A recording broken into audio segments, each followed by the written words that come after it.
in other states, and it's happening more and more in New Mexico now. Fracking for oil. Now there's been an oil spill and finger pointing over who to blame for it. News 13's Tina Jensen has the story.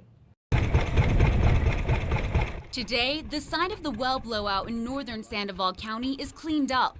But 3 weeks ago, this was where more than 200 barrels of frack water and oil spilled out of a Parko Oil well and tank.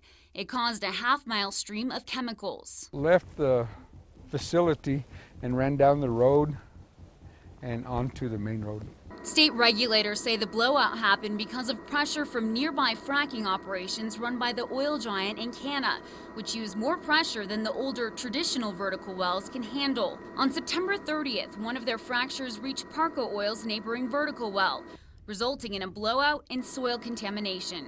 Parko says this is the frack water that blew out of this older oil well from new fracking operations less than a mile away. The event is rare, and it brought up questions like who's to blame and who cleans it up. Well, I do, and Johnny, my pumper.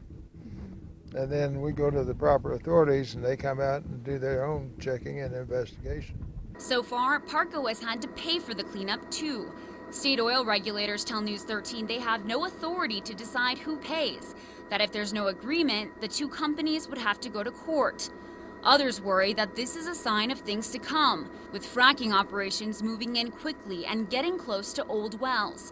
The state has no minimum spacing requirement between them. I don't understand why the state or the BLM or anybody else is letting them get so close to other wells. Even Parko admits older wells are prone to cracks. And if fracking operations hit one of those wells, he says the results could be a big problem. If you had a crack in your casing or something like that, their fluid may go into a water reserve. All of those problems have many calling for more rules, so operators in the San Juan Basin don't operate like the Wild West.